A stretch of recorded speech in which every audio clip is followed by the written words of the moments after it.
afternoon, gentlemen. Nice to see you all again. Yeah, it's nice to see you again. Okay, today we're going to talk something also like what we always talk about, technology. Yes. So, the last time we actually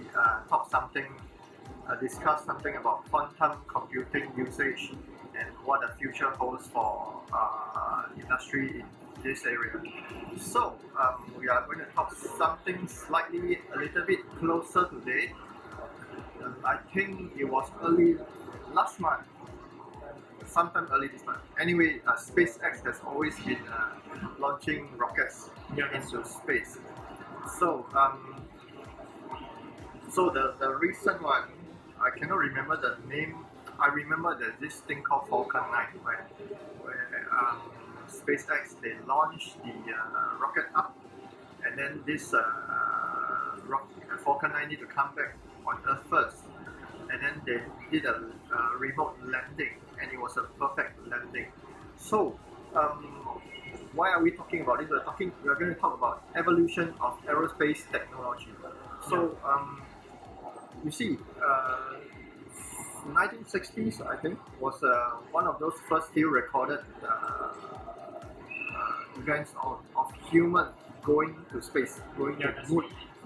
Yeah. So, of course, from 2020 and beyond, we are going to expect a lot of all this space travel, all this space technology.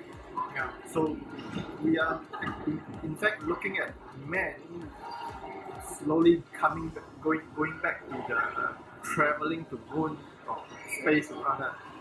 Yeah. So mankind began the travel into space from 2020 onwards. You can see it very often, and then of course these things is going to be driven largely by private sector.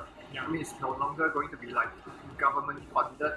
It's going to be private sector, private funding, and private companies are sending rockets into space. Yeah. So, in fact, SpaceX is developing the rocket Starship. I think they are planning to shorten the travel.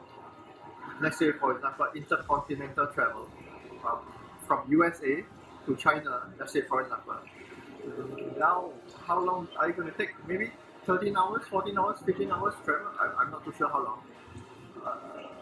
Even if we are given a very fast aircraft, you may not reach there in 2 hours from US to China. Yeah, that's right. But the vision of big companies like SpaceX, they are trying to make space travel cheaper, more affordable, and allows people to travel from US to China in a matter of 20 to 30 minutes. Yeah, that's right. 20 to 30 minutes, bro. Yeah, so how can they achieve that? If you look at SpaceX progress, they launched a rocket up into space in 8 minutes, something like that.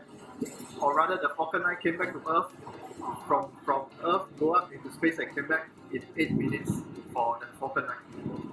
Yeah, so in a matter of 5 minutes, you are into space, and then from space you travel to the other side of the globe, and then you land in 5 minutes. I also can see you also mentioned about reuse the entire body of the spaceship.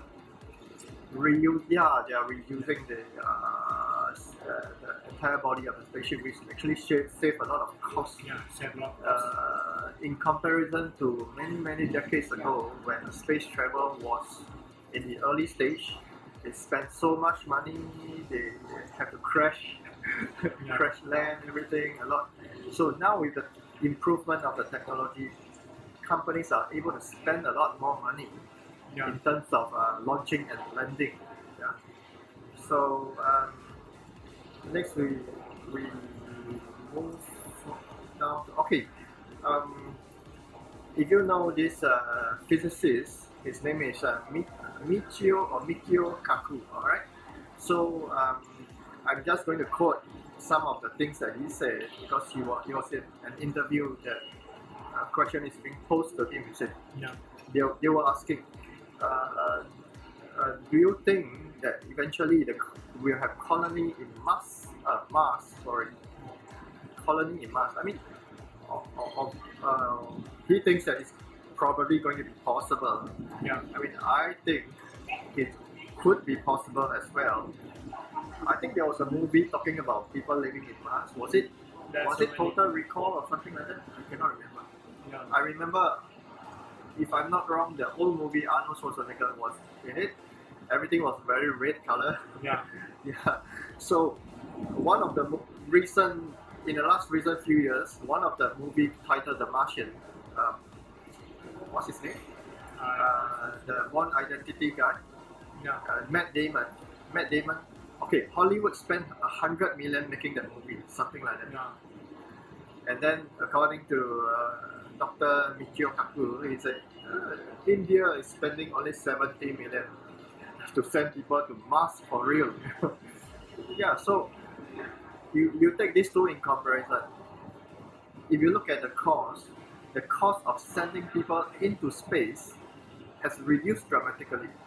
Why? Because of the availability in technology, people are more familiar with space technology now. Yeah. People are more, they have better equipment, better chips, better whatever. Yeah. So to send human into space, it's actually going to cost less in future. Yeah, that's what I like to hear. It's going to spend less for you to travel to space, you know? Yeah, that's right. Yeah. So, of course, if you are talking about 10, 20 years time in the future on Earth, another technology that is going to affect or influence the way of living is basically, I believe, is biotechnology. So, you know, Hollywood like to make movie very far in the future what can happen or what could happen, just like in the 1980s when the movie Back to the Future, they're talking about a lot of funny technology. We are seeing a lot of things happening now. Yeah, so Hollywood is making a movie.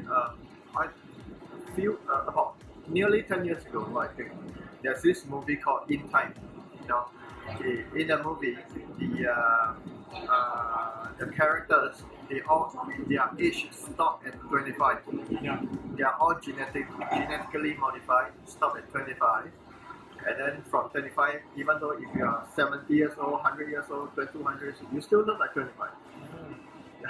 So of course, the flip side of all those is that each and every character, they have a clock. They have a clock. When they wake up, or rather when they are born, they're born with a clock. The clock will only start ticking when they reach age 25, I think. Yeah. So when they work and earn, they are actually earning the clock hours. Yeah. So that brings time is money in a whole new to a whole new level. That's like give me the time. Yeah, time is money. You better earn your time. Yeah. You want and you buy things using the time. Yeah. There's a billionaire. He has 1,000 years. Yeah, a million years. A million years. Imagine you can actually live for a million years. So the thing here is, are we going to put a title? Yes, right? If you are given a chance to live forever, will you live forever? Yeah. So, of course, this biotechnology in our modern days is actually very real. You know, scientists and researchers, they are trying to isolate. What it says here, we're now isolating genes that control aging process. Right now, you are looking at beauty products trying to help you make your skin less aging, or even try to prevent aging or whatever. So I will not go into detail how they are going to make this aging process work. It's all the science which I don't understand. So technically, there is a certain clock in every skin cell in your body, and they can try to reset the clock with what? Telomerase? T-E-L-O-M-E-R-A-S-E, I don't know how to pronounce that. Yeah. So these are what the scientists, researchers, biologists, biotechnologists they are doing right now. So hopefully, I think we will still be alive when these things happen. Everyone looks 30 years old. Everyone looks 25 years old. Huh? That's a good thing to think about. Yeah. Also, what will influence our society in the future? A lot more. Besides space travel, space technology, besides this biotechnology, we have artificial intelligence, which I think we mentioned a little bit in our previous video. So artificial intelligence, we are also talking about possibly fusing human body with robotics. Maybe you went to war, you are a soldier, you went to war, you lost a leg, lost an arm. These are already available, but what they they are researching is something that is more advanced that can be connected to your brain. Yeah, in fact, I think I sent you the video link of this. Elon Musk was talking about robotics and this micro something that this wire, this chip that can connect to your brain cell, and they can actually capture memories, something like that. So if these things are already available now, or are already in a research stage now, I think a lot of things can happen for the future. We can actually store memories from your head into a SSD or hard drive. We can store a lot of experience. So, do you want to live forever? Do you? I don't think I want to live forever. I think 80 years is good enough. Yeah. But for the future, these are getting more and more real. A lot of things are being depicted in Hollywood movies about future. If you see Fifth Element, you see flying cars, flying this, flying that.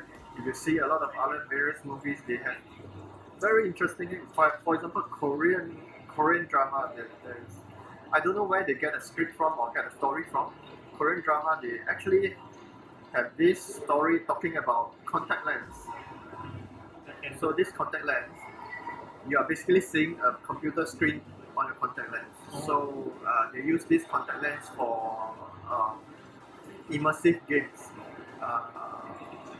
augmented reality games. I think now Apple Yeah, instead of wearing the big scuba diving goggles, instead of wearing the goggles that look like you are going to scuba diving, so they are going to, maybe there's already something like this in the market, or during research stage, you just wear your computer screen on your eye, and then you control the game using your contact lens. So things like this can be possible, and I believe that a lot of scientists and engineers and biotech people out there, they are probably already at the mid stage or later stage of development or research in this kind of area. So the future is actually very exciting for us to see, but for the younger generation to experience it.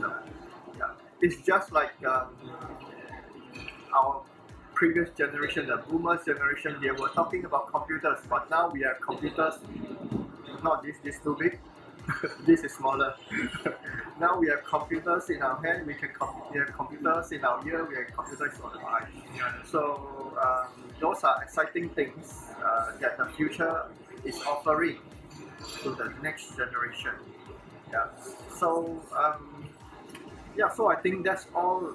Oh yeah, and then a little bit thing about this aging thing. If this biotech has succeeded in extending lifespan, and you are able to live to 200 years old, then people will start thinking, no, maybe the world will be overpopulated. I mean, I would tend to think of that. You probably think that, wow, if you're going to live to 200 years old and I'm going to live to 200 years old, and then the next generation keep coming up, so maybe there will be an overpopulation. But according to some experts, they say overpopulation may not actually happen. I'm quite skeptical of the notion, but he pointed us to Japan. You know, Japan, you have people eating food that are organic, eating food that are beneficial to their health. You see, Japanese, I think Japanese, they love healthy food, right? Yeah, so Japanese, I believe they have a highest concentration of old people. Yeah, If I'm not wrong, they have quite a number of people who live to a very old age and still healthy and strong. the senior. Yeah, the senior citizens, senior people, they live to 90, 100 and they are still strong. Yeah, that's right. I mean, you look at Singapore, you see people reaching 70 years old and they're looking like 100 years old already. Yeah. So, will this biotech help people to live longer or help people to live healthily and looking younger and living longer? Will this cause an overpopulation situation? Well, we look at Japan, they have a lot of old people, but I think the birth rate is dropping, you know. So if birth rate is dropping, then it's a different curve. Overpopulation may not happen, but it'll be a different curve, different population curve in terms of when you chart the population. Yeah. So right now the population curve is something like this. The chart is something like this. But if people stop giving birth, then there'll be more older people and less younger people. So that can be a problem as well. Yeah, the workforce will be lesser, right? But then there'll be more robotics, more machinery. Yeah, that's right. You don't need that much workers anyway, right? That's why in the past, one family can have 10, Yeah. 10 children. One family can have 10 children. I know of a family that have 14 children. My mom's family. Yeah, so those were the days where they think that the future generation will bring in down the revenue, but not in the future. In the future, there will be a lot of reliance on technology. A lot on, I mean, you can just live your life with a phone now. In future, you're going to live your life with a contact lens, maybe. You make all your payment, but you make all your payment by blinking. Yeah, that's right. You look at the receipt, you blink, and then your payment is made. That's a cashless system. Cashless system. Cashless system. In this morning, I also shared to our live stream about the cashless system that Russian thanks for the COVID pandemic. The cashless system happening. Yeah. That's right. Yeah. Okay, because of pandemic, people are seeing this cashless payment as a very important factor. That's why I don't want to touch your hand. Your hand touches the dollar note. I don't want to touch the note that touch your hand. Yeah. You know.